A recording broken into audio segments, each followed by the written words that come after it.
Hi, it's me, Space Explorer. Mars is a really tough place to live on.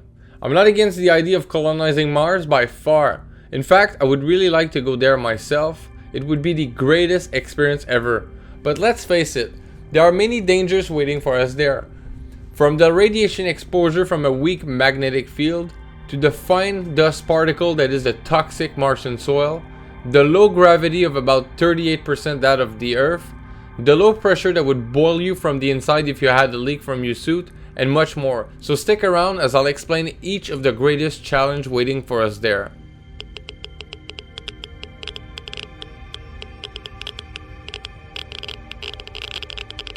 Unlike the Earth, Mars has no global magnetic field.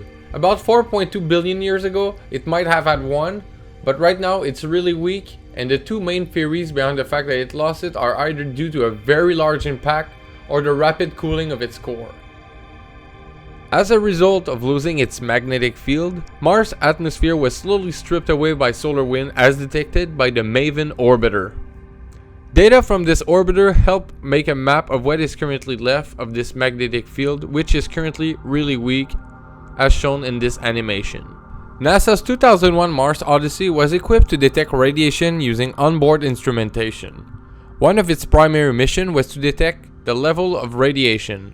Over the course of 18 months, the orbiter detected ongoing radiation levels which are 2.5 times higher than what astronauts experience on the International Space Station. The crew on the ISS received about 22 millirad per day, and it turns out to be 8,000 millirad per year, or 8 rads. As a reference, rad means radiation absorbed dose, one of the two units used to measure the amount of radiation absorbed by an object or person. As a side note, a solar storm varies in strength, but the Odyssey probe detected 2 over the course of 18 months that were measured at 2 rads in a day for each of the storms. On average, a human can withstand a dose of up to 200 rads in a lifetime without permanent damage. Alright, let's do the math. Right. Let's do the math. So a round trip to Mars would roughly be 3 years. So let's say 8 rads a year as measured on the ISS times 3 years for the round trip, plus about 3 solar storms over the course of 3 years times 2 rads per storm. And we're at about 30 rads over the course of a single mission. As high as it may seem, this is a rough calculation without considering any radiation protection at all. And there's quite a few solutions to help us mitigate these problems. But we'll talk about those in a future video. Meanwhile, let me know down in the comments what you guys think could be used as a possible solution for radiation mitigation. Now let's move on to talk about the Martian toxic soil.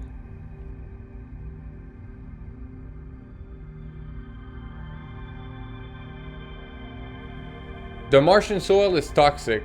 Its properties are different than the soil found on the Earth.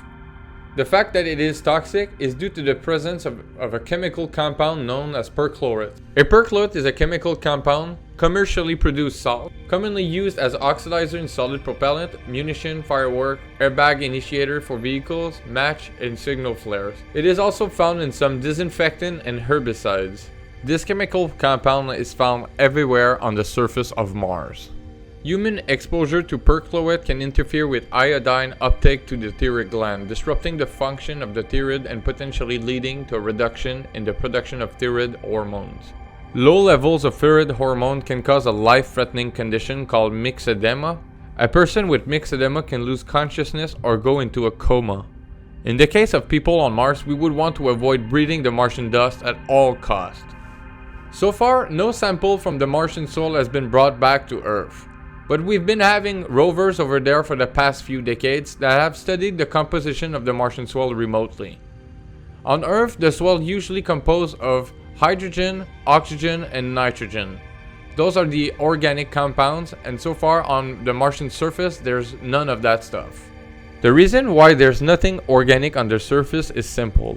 Mars has no magnetic field, and so it's being exposed to UV radiation all the time. And this destroyed the organic composition of the soil. Eons ago, Mars might have had a lot of organics, but it was since destroyed, or at least hidden under the surface. Furthermore, NASA detected the presence of methane in the atmosphere using its orbiters, suggesting a previous presence of organic.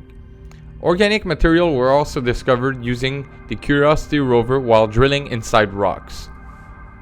Going back to the perchlorate, a high concentration of the stuff is found everywhere on Mars, and it's the most toxic thing about the Martian soil. Any humans on Mars would find it hard to avoid this very fine dust. If we're ever going to go to Mars, we will have to come up with better technique to deal with this fine dust particle. Because if it gets inside our base, or even inside the human lungs, it could kill us within weeks. There's a biochemical approach that could remove the perchlorates from the Martian soil, while creating oxygen and fuel at the same time. But we'll cover the solution in another video. But so for now, let's move on to the next danger.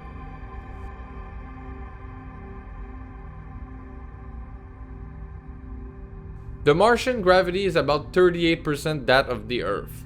Dealing with gravity seems a lot harder because we'll have to generate some artificial gravity during the transit from Earth to Mars and from Mars to Earth. The whole trip could take between a year and a half up to 2 years. This is the total time that the astronaut was spent in zero gravity. And this is the real problem with the Mars mission. It's not the fact that Mars has 38% of Earth's gravity. The real problem is zero gravity during the transit time. Astronauts on the ISS do exercise all the time to help mitigate with these problems. But this is far from perfect, but right now we have no idea what would 38% Earth's gravity do to human. My personal guess, and I'm no professional, but I'd assume since there's at least some gravity, that the problem wouldn't be so important unless humans stays there for their entire life. If they do, over a few generations they would adapt to these conditions. Until we have humans landing there and coming back to Earth for analysis, we really have nothing more than guesses.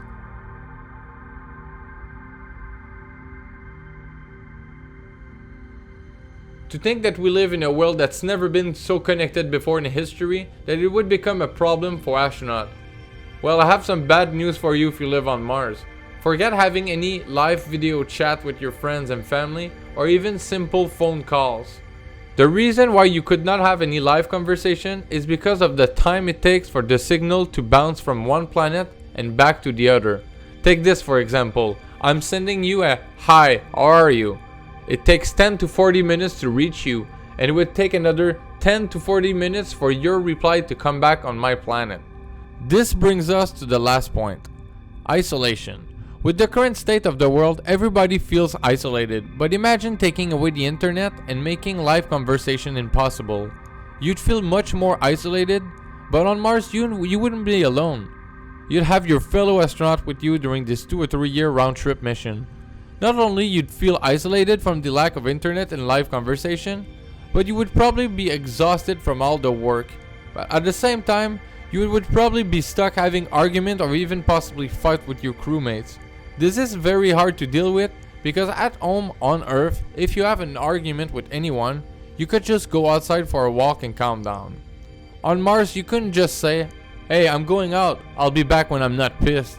We'd have to bring the best possible team, and they must have the things to distract their minds when things aren't doing so good. They can't just be working day and night until they reach exhaustion. My best guess is they should bring video games, movies, and music to help them distract their minds when they need to calm down.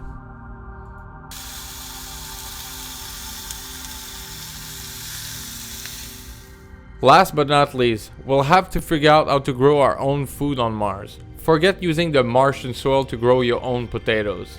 We could grow some stuff on Mars, but we'll need artificial light, suitable temperature and humidity inside a well-designed hydroponic module, as well as some soil brought from Earth.